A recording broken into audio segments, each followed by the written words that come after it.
Одежда ведущим предоставлена магазином Поговорите с «Женская». доктором. Меня зовут Дарья Шулик. Мы, как всегда, работаем в прямом эфире. Вы можете присоединиться к нашей беседе, позвонив по номеру в студии 200 ровно 25 15. До начала 20 века европейские ученые были уверены, что сон – это аналог смерти. Мы, живущие в 21 веке, знаем, что сон – это естественное физиологическое состояние, характеризующееся пониженной реакцией на окружающий мир. Но, к сожалению, мы сами порой недостаточно внимательно относимся к этому состоянию. А ведь от него во многом зависит качество жизни и нашего здоровья. Нарушение сна – тема нашей программы сегодня. Поговорить об этом мы пригласили руководителя Центра респираторной терапии и сомнологии, врача-терапевта Александра Плескачева. Здравствуйте, Александр Сергеевич. Добрый вечер, Дарья. Добрый вечер, уважаемые телезрители. Александр Сергеевич, я предлагаю перед тем, как нам так вот детально погрузиться в тему сомнологии, вообще объяснить нашим телезрителям, что же это такое. Потому что такое красивое слово «сомнология». Что это за наука? Это наука, возникшая сравнительно недавно, где-то в середине 20 века. Она является междисциплинарной, да, то есть ни к какой конкретной медицинской области она не относится. Она изучает сон и его нарушения при разных заболеваниях. Если говорить, вот мы попозже чуть перейдем к заболеваниям, если мы говорим о здоровом сне, что он собой представляет? Вот здоровый сон, какой он должен быть? Ну, на самом деле, что такое сон, вопрос дискутабельный. Определение сна единого до сих пор не найдено. Вот мне очень близкое определение, что сон – это периодический процесс изоляции от стимулов внешних, в том числе зрительных, главным образом зрительных, и является, по сути, своей активным динамическим состоянием. Да, то есть представление о том, что это пограничное между жизнью и смертью состояние пассивное, они устарели. Сейчас понятно, что это достаточно активный процесс. И на энцефалограмме, то есть на записи активности мозга, мы видим, что в некоторых фазах сна мозг работает даже активнее, чем в бодрствовании. Но я правильно понимаю, это же очень такая индивидуальная история, да? Ведь у одного человека сон происходит по одному, и он нормально себя чувствует, да, при этом течении сна. У другого по-другому. Так же, как и количество времени, которое требуется для сна, у разных людей оно разное, правильно? Совершенно верно, но тем не менее есть определенная цикличность, определенная последовательность фаз и стадий сна, которая обеспечивает его эффективность, да, то есть обеспечивает то, что человек будет высыпаться. И что касается продолжительности, да, дело индивидуальное, но считается вот по литературе, по классике, что 6-8 часов является оптимальной продолжительностью сна. Вы сказали такое слово «высыпаться». Давайте поговорим о том, что мешает высыпаться. В частности, обычно мешает высыпаться людям, которые находятся рядом со спящим. Я сейчас говорю о храпе. Расскажите, пожалуйста, опасен ли храп для человека? Но здесь Для того, кто храпит, я имею в виду. Да. Здесь сразу нужно обозначить одну вещь, что храп бывает сам по себе, как отдельное заболевание, которое называется по науке ронхопатия, а бывает в составе более тяжелого заболевания синдрома обструктивного апноэ сна. Если говорить о самом храпе изолированном, да, то он какой-то глобальной опасности для жизни не представляет. Единственное, что из-за периодического соударения мягкотканных структур в глотке, они травмируются, там возникает хроническое воспаление. Но если при этом есть еще остановки дыхания, то есть эти структуры слипаются, тогда возникает гораздо более серьезная патология, о которой, я думаю, мы тоже будем говорить. Вот я предлагаю как раз к ней и перейти. Что представляет собой синдром обструктивного апноэ сна? Что это такое? Синдром обструктивного апноэ сна – это заболевание, при котором, как правило, на фоне храпа происходит периодическое спадение дыхательных путей, их склеивание. Это может происходить как в глотке, там, где у нас небный язычок, небные занавески, то есть мягкотканные структуры, которые во сне могут терять тонус, становиться податливыми и склеиваться друг с другом. Так и гораздо ниже, на уровне надгортанника, где у нас расположены отложения плотного жира в шее, особенно они выражены у людей с короткой и широкой шеей, то есть при ожирении, которые могут с боков сдавливать дыхательные пути, также вызывая остановки дыхания. Соответственно, каждая остановка дыхания, неважно на каком уровне она возникла, это падение концентрации кислорода в крови. Если их за ночь много, а основная проблема в том, что человек даже приблизительно не может знать, сколько их, то какую-то часть ночи, это может быть и четверть, и треть, этот пациент, этот человек проводит в условиях кислородного голодания, которое оказывает множественные негативные эффекты на организм. А какие причины приводят к такому состоянию? Здесь есть несколько моментов. Есть анатомические особенности верхних дыхательных путей. Этим в большей степени занимаются лор-врачи. Это гипертрофия миндалин, увеличенный длинный язычок. и так далее. И вторая группа причин – это причины больше терапевтического характера. Это в первую очередь ожирение. Также большое влияние оказывает патология щитовидной железы и нарушение обмена сахара. Это вот то, что наиболее часто приводит. А чем грозит апноэ человеку? Здесь есть несколько таких основных негативных моментов. Ну, во-первых, из-за того, что прерывается периодически сон, потому что каждая остановка дыхания, это кроме того, что это падение концентрации кислорода, это еще и микропробуждение коры. Да, то есть человек не осознает этого пробуждения, он глаза не открывает, но мозг его приходит в активное состояние кратковременно. Да? То есть вместо вот тех фаз и стадий сна, о которых я говорил, получается, как футбольные комментаторы говорят, игра разбилась на эпизоды. Да? То есть сон у него раздробленный, он некачественный, соответственно, этот человек хронически не высыпается. И появляется то, что мы называем дневной симптоматикой апноэ. Это разбитость и головные боли по утрам, это сонливость в дневное время, особенно после еды и во время монотонных занятий. Да, здесь еще один такой момент, как автодорожный травматизм. Потому что многие пациенты приходят к нам после того, как они заснули за рулем против своей воли. Да? То есть не смогли справиться с желанием спать. То есть вот это накопившееся недосыпание, оно бывает настолько сильным, что человек не в состоянии там, усилием своей воли с этим совладать. Это вот есть еще один такой момент – автодорожный травматизм. Дальше. Есть прямая доказанная связь между нарушенным дыханием во время сна и накоплением жировой массы.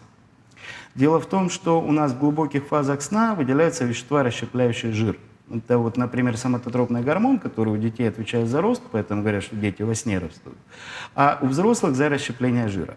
Так вот, у тех, кто неправильно дышит ночью, его выделяется очень мало. Соответственно, происходит накопление жира в организме, которое, в свою очередь, еще более усиливает нарушение сна, и формируется такой порочный круг, который очень трудно разорвать бывает. И третье, наверное, самое основное, почему я, будучи по основной своей специальности кардиологом, да, я уже больше 10 лет занимаюсь нарушениями дыхания во сне. Потому что накоплена большая научная база, подтверждающая, что нарушенное дыхание во сне, особенно синдром обструктивного апноэ, связано с такими проблемами, как повышенное артериальное давление, особенно в ночное время и ранние утренние часы. Это нарушение сердечного ритма, сердечная недостаточность и очень высокий риск инсульта и инфаркта, да, в сравнении с теми, кто дышит нормально. Вот это, я думаю, и объясняет основную актуальность этой проблемы.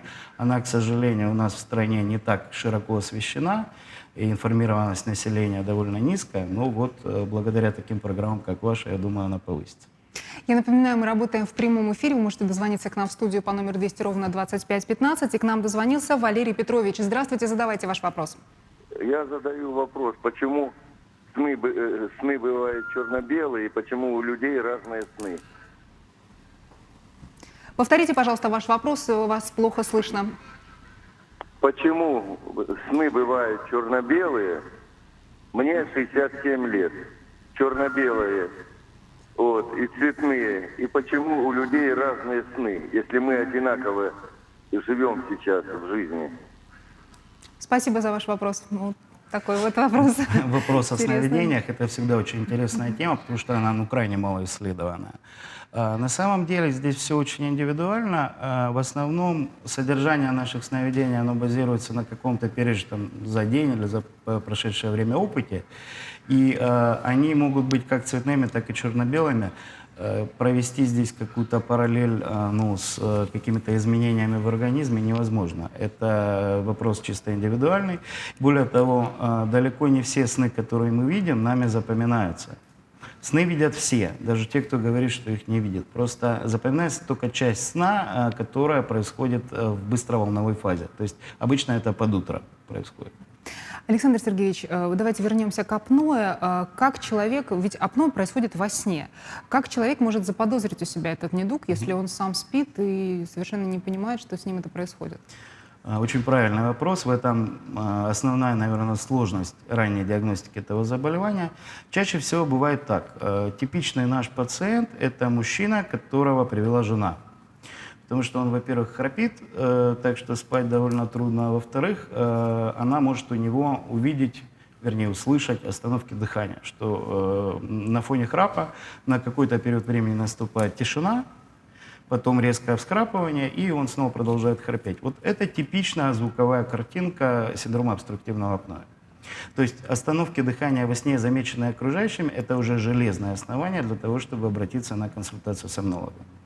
Ну и вторая группа пациентов обращается либо с дневными проявлениями, вот теми, о которых я говорил, это сонливость. То есть у меня были деловые люди, руководители на приеме, которые во время переговоров засыпали, да, водители-дальнобойщики, которые не могли нормально работать, работники водного транспорта, ну, поскольку больница наша занимается этой категорией, которые обращаются именно с тем, что у них патологическая сонливость. У них даже нет подозрения, что это связано с дыханием. То есть просто вот сонливость днем. Обычно вот так. Либо подозрение о наличии синдрома обструктивного апноэ возникает при обследовании больного на другую какую-то тему, вот чаще кардиологическую или терапевтическую. Ну а вообще, какой категории граждан стоит, например, профилактически обследоваться на вот такой недуг? И стоит ли? Стоит однозначно. Есть группы повышенного риска. Это, во-первых, все пациенты с ожирением. Это пациенты, имеющие нарушение сердечного ритма, ну, то есть аритмии. Это пациенты, которые имеют повышение артериального давления, которое плохо поддается коррекции таблетками. Потому что есть такая статистика, что если на 3 гипотензивных препаратах, то есть снижающих давление, не удается достичь эффекта, то вероятность выявить нарушение дыхания во сне составляет около 70%. То есть это такая тоже очень недоисследованная тема, да, которой мы занимаемся, в том числе в нашем центре. А кто вообще подвержен этому синдрому? Я имею в виду больше мужчины и женщины, и, например, возрастная категория какая? Больше мужчины, чем женщины. Я бы это соотношение расценил как 60 на 40 в пользу мужчин. И вероятность выявления нарушения дыхания, она нарастает с каждым килограммом веса и с каждым годом возраста. То есть это все математически давно обсчитано, это все существует. А какие факторы риска, помимо заболеваний и ожирения, существуют, которые приводят вот к этому состоянию? Возможно, курение или алкоголь или еще что-то может способствовать такому состоянию? Курение может способствовать развитию хронической обструктивной болезни легких, да, то есть поражения бронхов. Это не является причиной остановок дыхания, но может существенно их утяжелять. То же самое алкоголь. Алкоголь, особенно при употреблении его на ночь перед сном, он вызывает расслабление всей гладкой мускулатуры и мускулатуры мягкого неба.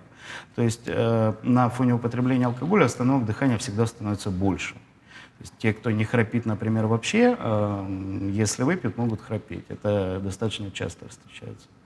К нам дозвонилась Марина из города Владимир. Здравствуйте, задавайте ваш вопрос. Здравствуйте, я вас приветствую, очень рада вашей передаче. В общем, мне 53 года, я храплю очень давно. От меня страдает муж, в общем, я очень хотела избавиться от этого.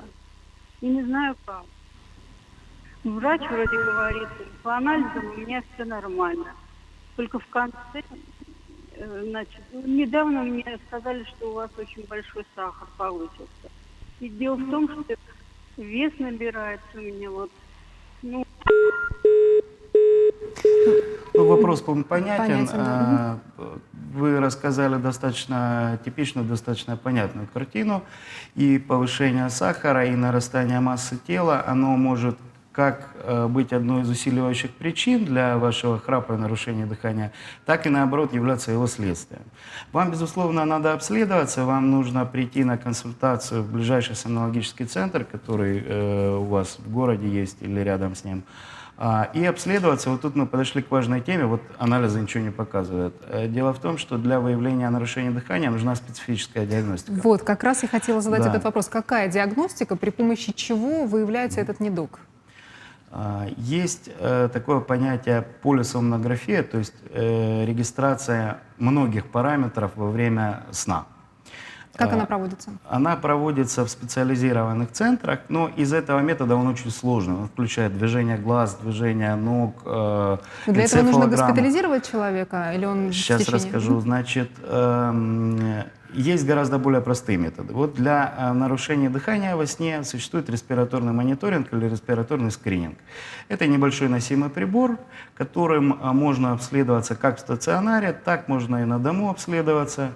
Датчик в носу, который фиксирует дыхание, датчик на пальце, который записывает в течение ночи насыщение крови кислородом и пульс. И если есть какие-то еще кардиологические нарушения, то дополнительно электроды, электрокардиограмме, как при холтеровском мониторировании. Вот этот метод... Это основной метод диагностики? Да, он позволяет за ночь посчитать количество эпизодов нарушенного дыхания, оценить кислородный дефицит, оценить нарушение сердечного ритма, то есть установить диагноз. И в зависимости от тяжести заболевания, в зависимости от формы, соответственно, выбирается уже стратегия лечения. Она может быть разной. Александр Сергеевич, а подскажите, пожалуйста, вот синдром апноэ у детей, как часто он встречается и в каком возрасте? Значит, встречается он достаточно часто, занимаются этим в основном детские лор-врачи, это вот их область. Диагностика этого синдрома, она очень часто позволяет принять мотивированное решение о том, оперировать ли ребенку аденоиды или гланды. Да? То есть операция это всегда серьезно, соответственно, это решение всегда должно быть обосновано. У детей школьного возраста, если им не было выполнено по показаниям операция, да, в свое время, это может проявляться совершенно не так, как у взрослых. Да? То есть если у взрослых это дневная сонливость, у детей это чаще наоборот гиперактивность и пониженное внимание. То есть это неусидчивые дети, которые на уроках плохо усваивают материал, и все это может быть связано с кислородным дефицитом из-за апноэ. Александр Сергеевич, ну вот смотрите, проведена диагностика, поставлен диагноз синдром апноэ. Что дальше? Как он лечится и можно ли от него избавиться?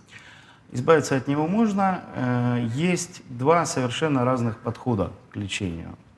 Один хирургический, другой не хирургический. Определяется это все тяжестью заболевания. Есть определенные критерии, по которым врач, сомнолог может принять решение о том, как этого пациента лечить.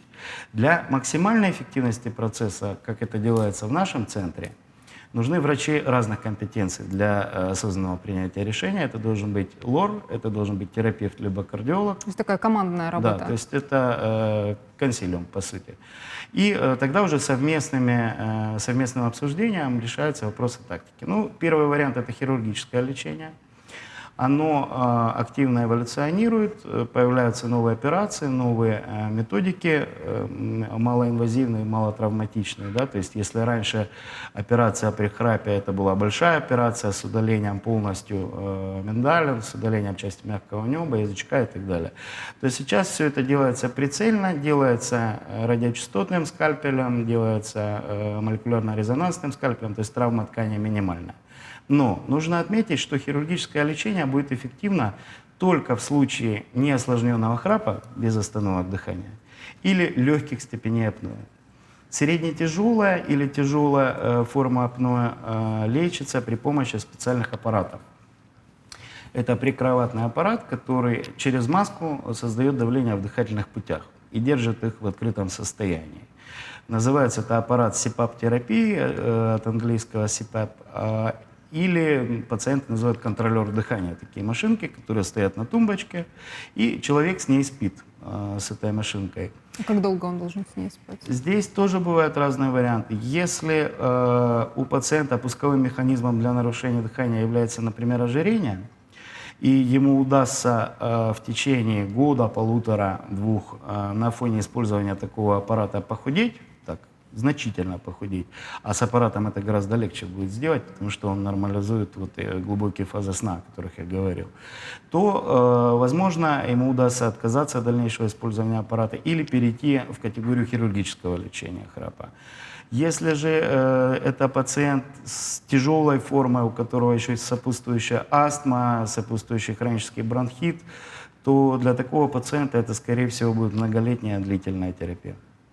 Подскажите, пожалуйста, может ли этот синдром вернуться после лечения? После лечения хирургического или аппаратом? И того, и того. Может вернуться, то есть хирургическая операция, она производится по клинической ситуации, которая есть на тот момент. Да? То есть тут у человека гипертрофия миндаля, допустим, удлиненный язычок, ему выполняют радиочастотную сомнопластику, то есть корректируют форму прохода для воздуха.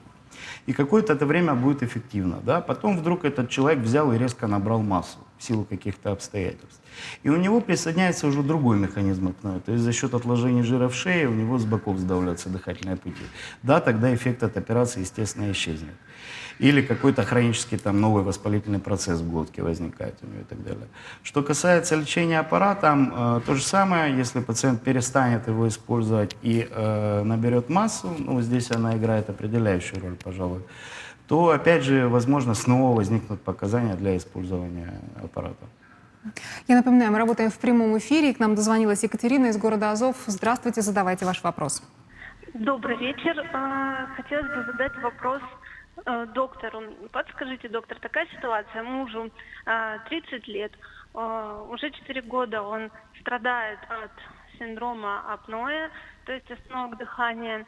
Ну, была проведена диагностика полисомнографии, которая и выявила, собственно, остановки дыхания, после чего были сданы все анализы и проведена операция, ну, малоинвазивная, скажем так, по удалению полипов из носа. Вот, но никаких результатов она не дала. Хотелось бы поинтересоваться, может быть, еще есть какие-то дополнительные исследования, которые мы не провели, которые помогли бы выявить истинные причины этих остановок дыхания? Спасибо большое за ваш вопрос. Ну вот как раз то, о чем мы говорили, что люди лечились, а результаты, к сожалению... Ну, вопрос понятен. Дело в том, что полипы в носу, они редко бывают основной причиной. Но, да, они могут его утяжелять.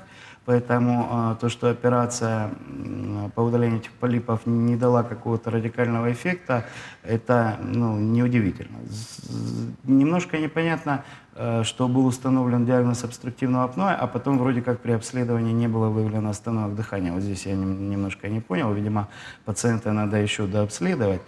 Что касается других факторов, это функция щитовидной железы, это кислород-транспортная способность крови и так далее. У нас в центре есть специально разработанные программы комплексной диагностики, которые содержат вот именно те обследования, которые нужны в связи с нарушениями сна. Поэтому, пожалуйста, можно обращаться. Александр Сергеевич, принято считать, что проблемы со сном — это когда сложно заснуть. Но, насколько я знаю, что бывают случаи, когда, наоборот, человек очень любит спать и может засыпать практически в любое время дня и ночи, так называемая гиперсомния. Что это такое? Ну, гиперсомния – это целая группа заболеваний, связанных с повышенной сонливостью.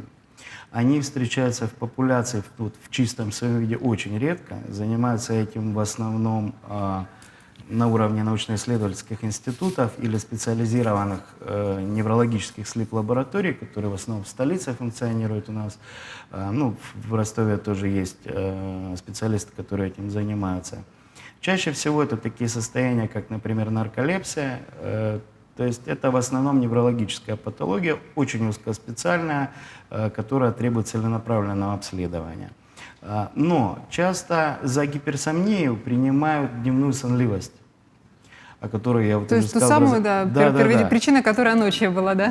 То есть беспокоить, спит-то он прекрасно, на самом деле. Ну, качество сна. Да, тот, кто храпит и имеет апноэ, он на самом деле спит хорошо. Он не просыпается, но не страдает от того, что он ночью не может поспать.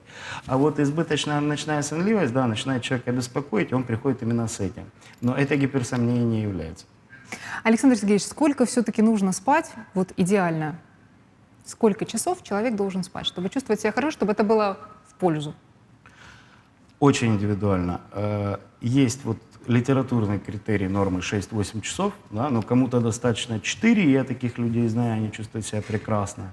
А кто-то любит поспать там 9-10 часов, поскольку, не знаю, видимо, очень активен во время бодрствования и так далее, ему нужно много сна.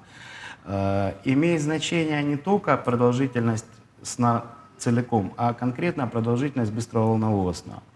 Но фазовую структуру можно определить только при специализированном обследовании. На самом деле все зависит от того, как человек себя ощущает. То есть если он спит 4 часа и ощущает себя хорошо, и его социальное, профессиональное функционирование не нарушено и так далее, значит, ему достаточно этого времени сна. То же самое по поводу того, во сколько надо ложиться и вставать. Единственное, что могу сказать точно, что ложиться и вставать нужно в одно и то же время каждый день, независимо от того, выходной он или будний. Потому что иначе возникает то, что называется бессонница большого города. Александр Сергеевич, к сожалению, время нашей программы Я подошло понял. к концу. Я благодарю вас, что сегодня были нашим гостем. Спасибо большое за возможность выступить. Спасибо. Это была программа «Поговорите с доктором». Я Дарья Шулик. Желаю вам удачи в делах и берегите себя. До встречи на телеканале Дон-24. Одежда ведущим предоставлена магазином женской одежды премиум-класса «Лусио».